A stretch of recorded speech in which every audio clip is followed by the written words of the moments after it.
Le désert, à Jean Grenier. Vivre, bien sûr, c'est un peu le contraire d'exprimer. Si j'en crois les grands maîtres toscans, c'est témoigner 3 fois dans le silence, la flamme et l'immobilité. Il faut beaucoup de temps pour reconnaître que les personnages de leurs tableaux, on les rencontre tous les jours dans les rues de Florence ou de Pise. Mais aussi bien, nous ne savons plus voir les vrais visages de ceux qui nous entourent. Nous ne regardons plus nos contemporains, avides seulement de ce qui, en eux, sert notre orientation et règle notre conduite. Nous préférons au visage sa poésie la plus vulgaire. Mais pour Giotto ou Piero della Francesca, ils savent bien que la sensibilité d'un homme n'est rien. Et du cœur, à vrai dire, tout le monde en a. Mais les grands sentiments simples et éternels autour desquels gravite l'amour de vivre, haine, amour, larmes et joie, croissent à la profondeur de l'homme et modèlent le visage de son destin. Comme dans la mise au tombeau de Giottino, la douleur aux dents serrées de Marie. Dans les immenses majestats de l'église toscane, je vois bien une foule d'anges au visage indéfiniment décalqué, mais à chacune de ces faces muettes et passionnées, je reconnais une solitude. Il s'agit bien vraiment de pittoresque, d'épisodes, de nuances ou d'être ému. Il s'agit bien de poésie. Ce qui compte, c'est la vérité. Et j'appelle vérité tout ce qui continue. Il y a un enseignement subtil à penser qu'à cet égard, seuls les peintres peuvent apaiser notre faim. C'est qu'ils ont le privilège de se faire les romanciers du corps. C'est qu'ils travaillent dans cette matière magnifique et futile qui s'appelle le présent. Et le présent se figure toujours dans un geste. Il ne peigne pas un sourire ou une fugitive pudeur, regret ou attente, mais un visage dans son relief d'eau et sa chaleur de sang. De ces faces figées dans des lignes éternelles, ils ont à jamais chassé la malédiction de l'esprit, au prix de l'espoir, car le corps ignore l'espoir. Il ne connaît que les coups de son sang.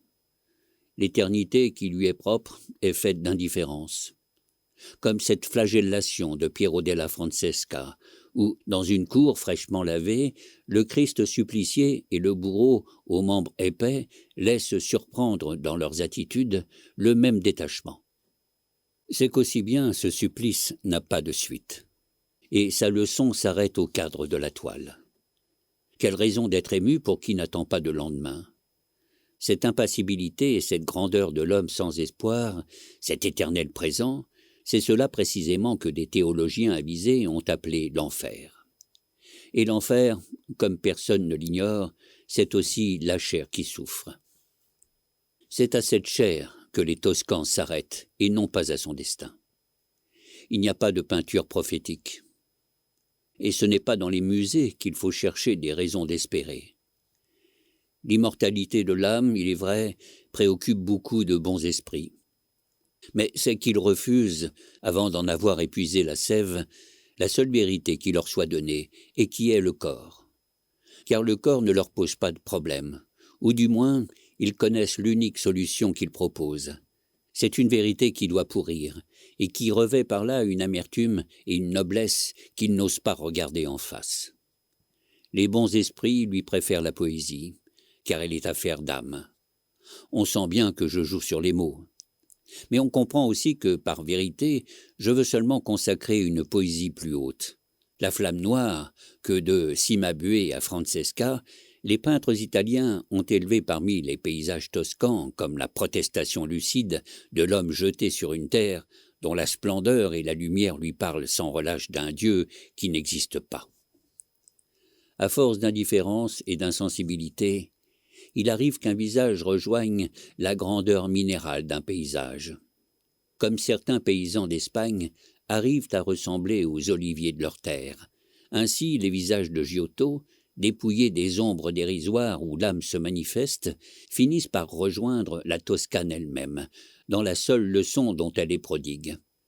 Un exercice de la passion au détriment de l'émotion, un mélange d'ascèse et de jouissance, une résonance commune à la terre et à l'homme.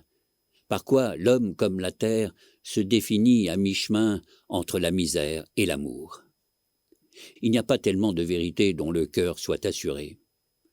Et je savais bien l'évidence de celle-ci, certains soirs où l'ombre commençait à noyer les vignes et les oliviers de la campagne de Florence, d'une grande tristesse muette. Mais la tristesse de ce pays n'est jamais qu'un commentaire de la beauté. Et dans le train qui filait à travers le soir, je sentais quelque chose de dénoué en moi.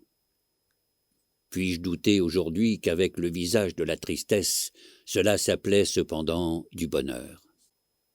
Oui, la leçon illustrée par ces hommes, l'Italie la prodigue aussi par ses paysages. Mais il est facile de manquer le bonheur, puisque toujours il est immérité. De même pour l'Italie. Et sa grâce, si elle est soudaine, n'est pas toujours immédiate.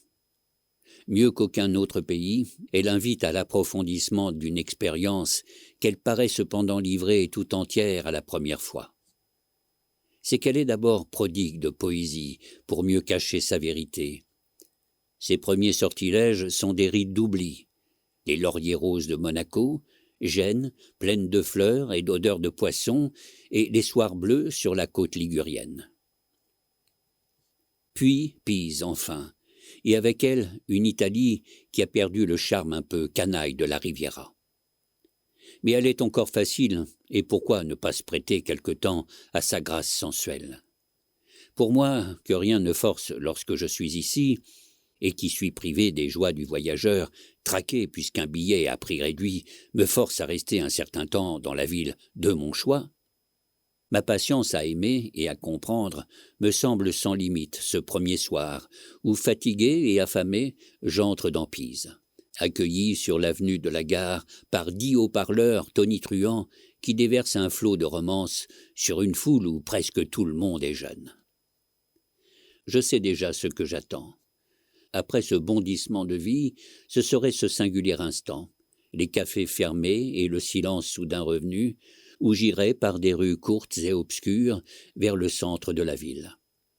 L'Arnaud noir et doré, les monuments jaunes et verts, la ville déserte, comment décrire ce subterfuge si soudain et si adroit, par lequel Pise, à 10 heures du soir, se change en un décor étrange de silence, d'eau et de pierre. C'est par une nuit pareille, Jessica. Sur ce plateau unique, voici que les dieux paraissent avec la voix des amants de Shakespeare. Il faut savoir se prêter au rêve lorsque le rêve se prête à nous. Le chant plus intérieur qu'on vient chercher ici, j'en sens déjà les premiers accords au fond de cette nuit italienne. Demain seulement, la campagne s'arrondira dans le matin. Mais ce soir, me voici Dieu parmi les dieux, et, devant Jessica qui s'enfuit, des pas emportés de l'amour, je mêle ma voix à celle de Lorenzo. Mais Jessica n'est qu'un prétexte, et cet élan d'amour la dépasse. Oui, je le crois, Lorenzo l'aime moins qu'il ne lui est reconnaissant de lui permettre d'aimer. Mais pourquoi songer ce soir aux amants de Venise et oublier Vérone? C'est qu'aussi bien rien n'invite ici à chérir des amants malheureux. Rien n'est plus vain que de mourir pour un amour. C'est vivre qu'il faudrait. Et Lorenzo vivant vaut mieux que Roméo dans la terre, et malgré son rosier. Comment alors ne pas danser dans ces fêtes de l'amour vivant, dormir l'après-midi sur l'herbe courte de la Piazza del Duomo, au milieu des monuments qu'on a toujours le temps de visiter, boire aux fontaines de la ville où l'eau était un peu tiède mais si fluide, revoir encore ce visage de femme qui riait, le nez long et la bouche fière. Il faut comprendre seulement que cette initiation prépare à des illuminations plus hautes. Ce sont les cortèges étincelants qui mènent les mystes dionysiens à Éleusis. C'est dans la joie que l'homme prépare ses leçons, et parvenu à son plus haut degré d'ivresse, la chair devient inconsciente et consacre sa communion avec un mystère sacré dont le symbole est le sang noir. L'oubli de soi-même puisé dans l'ardeur de cette première Italie. Voici qu'il prépare à cette leçon qui nous délie de l'espérance et nous enlève à notre histoire. Double vérité du corps et de l'instant. Au spectacle de la beauté, Comment ne pas s'y accrocher comme on s'agrippe au seul bonheur attendu, qui doit nous enchanter, mais périr à la fois? Le matérialisme le plus répugnant n'est pas celui qu'on croit, mais bien celui qui veut nous faire passer des idées mortes pour des réalités vivantes et détourner sur des mythes stériles l'attention obstinée et lucide que nous portons à ce qui, en nous, doit mourir pour toujours. Je me souviens qu'à Florence, dans le cloître des morts, à la Santissima Annunziata, je fus transporté par quelque chose que j'ai pu prendre pour de la détresse et qui n'était que de la colère. Il pleuvait. Je lisais des inscriptions sur les dalles funéraires et sur les ex-voto. Celui-ci avait été père tendre et mari fidèle. Cet autre, en même temps que le meilleur des époux, commerçant avisé. Une jeune femme, modèle de toutes les vertus, parlait le français, si como il nativo. Là, une jeune fille était toute l'espérance des siens. Ma gioia pellegrina sulla terra. Mais rien de tout cela ne m'atteignait. Presque tous, selon les inscriptions, s'étaient résignés à mourir, et sans doute puisqu'ils acceptaient leurs autres devoirs. Aujourd'hui, les enfants avaient envahi le cloître et jouaient à saute-mouton sur les dalles, qui voulaient perpétuer leur vertu. La nuit tombait alors. Je m'étais assis par terre, adossé à une colonne. Un prêtre, en passant, m'avait souri. Dans l'église, l'orgue jouait sourdement et la couleur chaude de son dessin reparaissait parfois derrière le cri des enfants. Seul contre la colonne, j'étais comme quelqu'un que l'on prend à la gorge et qui crie sa foi comme une dernière parole. Tout en moi protestait contre une semblable résignation. Il faut, disaient les inscriptions. Mais non, et ma révolte avait raison. Cette joie qui allait, indifférente et absorbée, comme un pèlerin sur la terre, il me fallait la vivre pas à pas. Et pour le reste, je disais non. Je disais non de toutes mes forces. Les dalles m'apprenaient que c'était inutile et que la vie est « col sol levante, col sol cadente ». Mais aujourd'hui encore, je ne vois pas ce que l'inutilité ôte à ma révolte, et je sens bien ce qu'elle lui ajoute. Au demeurant, ce n'est pas cela que je voulais dire. Je voudrais cerner d'un peu plus près une vérité que j'éprouvais alors dans le cœur même de ma révolte, et dont celle-ci n'était que le prolongement, une vérité qui allait des petites roses tardives du cloître de Santa Maria à Novella aux femmes de ce dimanche matin à Florence, les seins libres dans des robes légères et les lèvres humides. Au coin de chaque église, ce dimanche-là, se dressaient des étalages de fleurs, grasses et brillantes, perlées d'eau. J'y trouvais alors une sorte de naïveté, en même temps qu'une récompense. Dans ces fleurs comme dans ces femmes, il y avait une opulence généreuse, et je ne voyais pas que désirer les unes différât beaucoup de convoiter les autres. Le même cœur pur y suffisait. Ce n'est pas souvent qu'un homme se sent le cœur pur, mais du moins à ce moment, son devoir est d'appeler vérité ce qui l'a si singulièrement purifié, même si cette vérité peut à d'autres sembler un blasphème, comme c'est le cas pour ce que je pensais ce jour-là. J'avais passé ma matinée dans un couvent de franciscains, à Fiesole, plein de l'odeur des lauriers.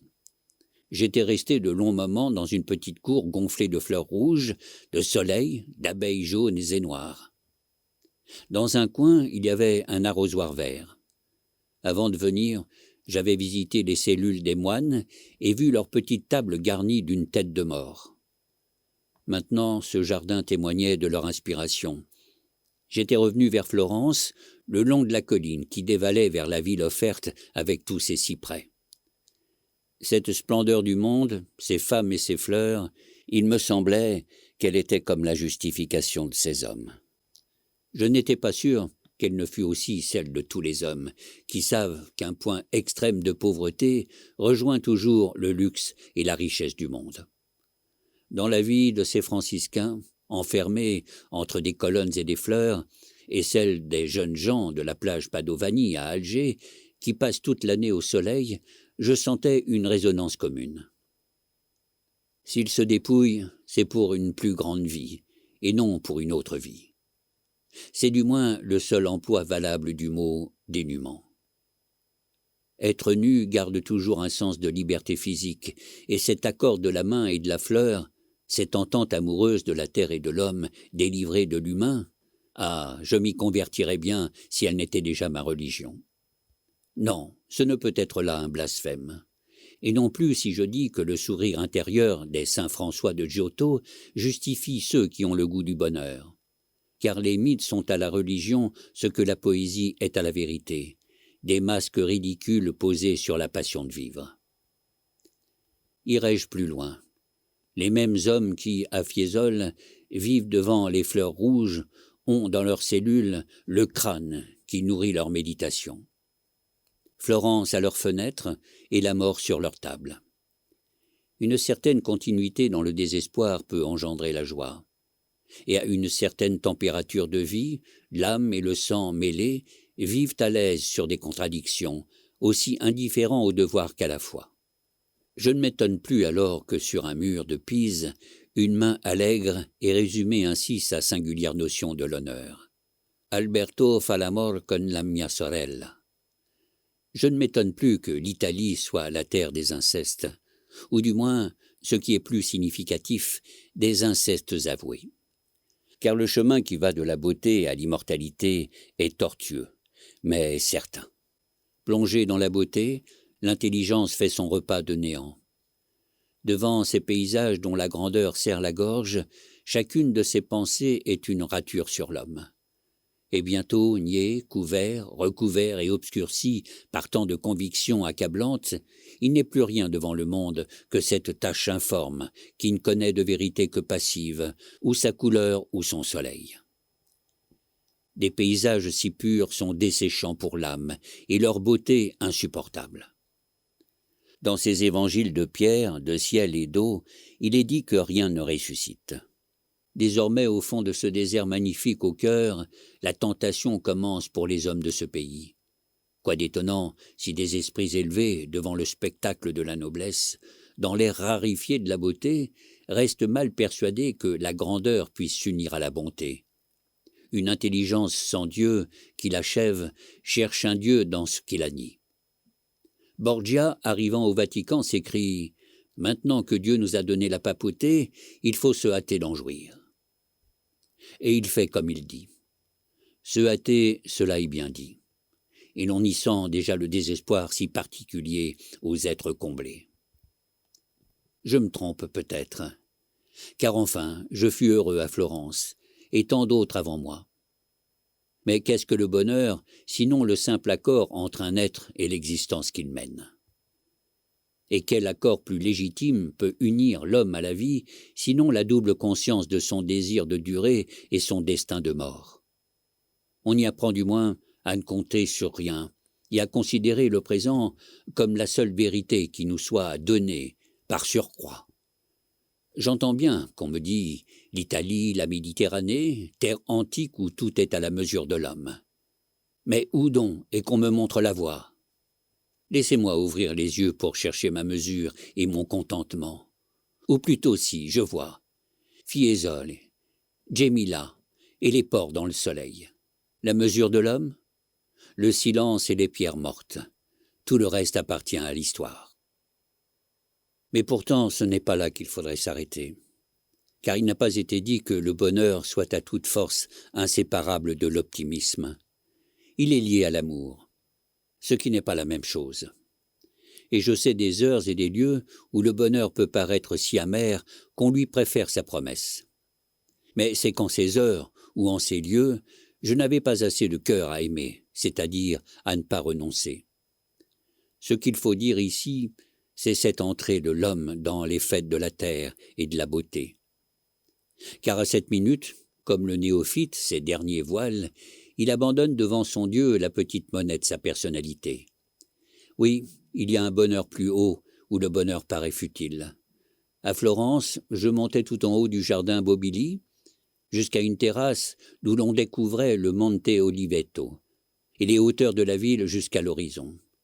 Sur chacune de ces collines, les oliviers étaient pâles comme de petites fumées, et dans le brouillard léger qu'ils faisaient se détachaient les jets plus durs des cyprès. Les plus proches verts et ceux du lointain noirs. Dans le ciel dont on voyait le bleu profond, de gros nuages mettaient des taches.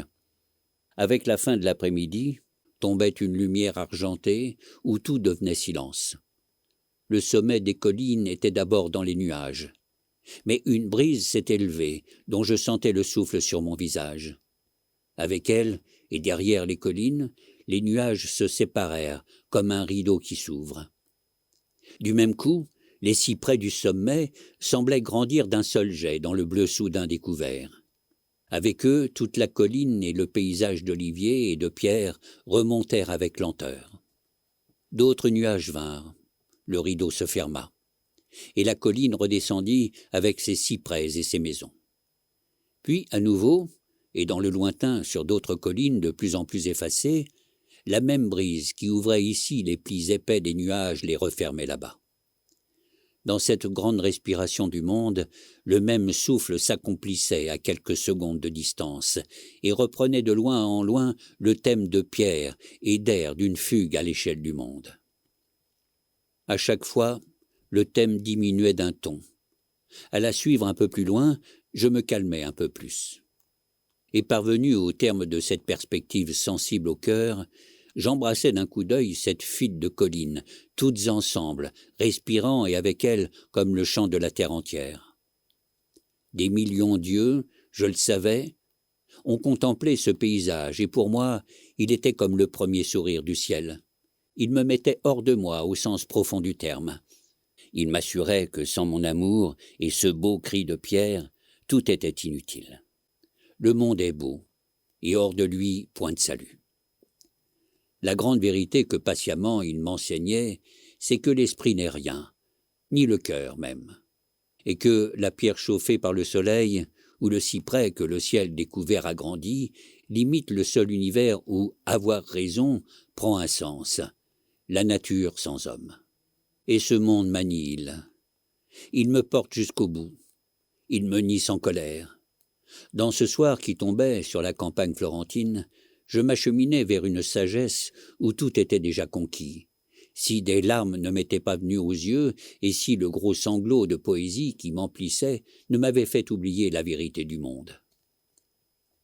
C'est sur ce balancement qu'il faudrait s'arrêter.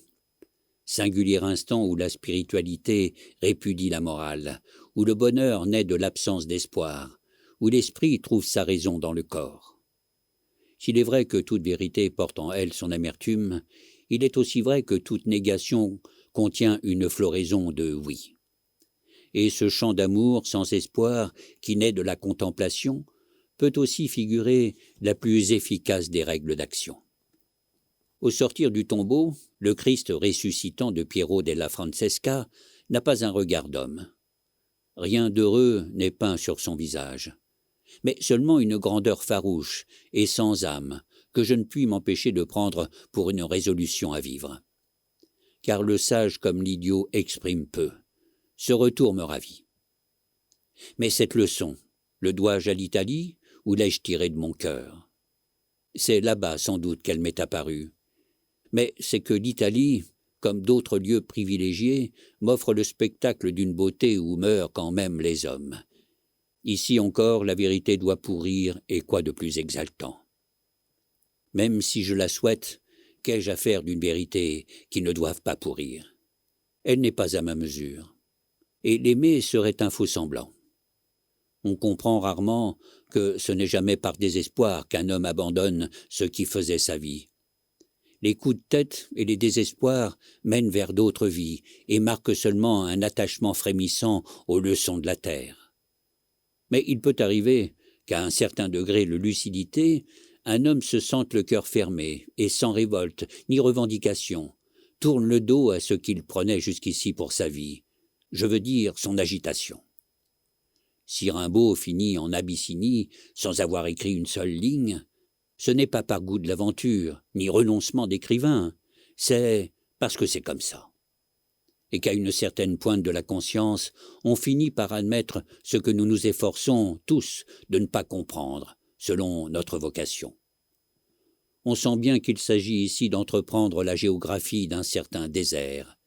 Mais ce désert singulier n'est sensible qu'à ceux capables d'y vivre, sans jamais tromper leur soif. C'est alors, et alors seulement, qu'il se peuple des eaux vives du bonheur. À portée de ma main, au jardin Bobilly, pendaient d'énormes kakis dorés, dont la chair éclatée laissait passer un sirop épais. De cette colline légère, à ses fruits juteux, de la fraternité secrète qui m'accordait au monde à la fin, qui me poussait vers la chair orangée au-dessus de ma main, je saisissais le balancement qui mène certains hommes de l'ascèse à la jouissance et du dépouillement à la profusion dans la volupté. J'admire ce lien qui, au monde unit l'homme, ce double reflet dans lequel mon cœur peut intervenir et dicter son bonheur jusqu'à une limite précise où le monde peut alors l'achever ou le détruire. Florence, un des seuls lieux d'Europe où j'ai compris qu'au cœur de ma révolte dormait un consentement. Dans son ciel mêlé de larmes et de soleil, j'apprenais à consentir à la terre et à brûler dans la flamme sombre de ses fêtes. J'éprouvais, mais quel mot, quelle démesure, comment consacrer l'accord de l'amour et de la révolte? La terre. Dans ce grand temple déserté par les dieux, toutes mes idoles ont des pieds d'argile.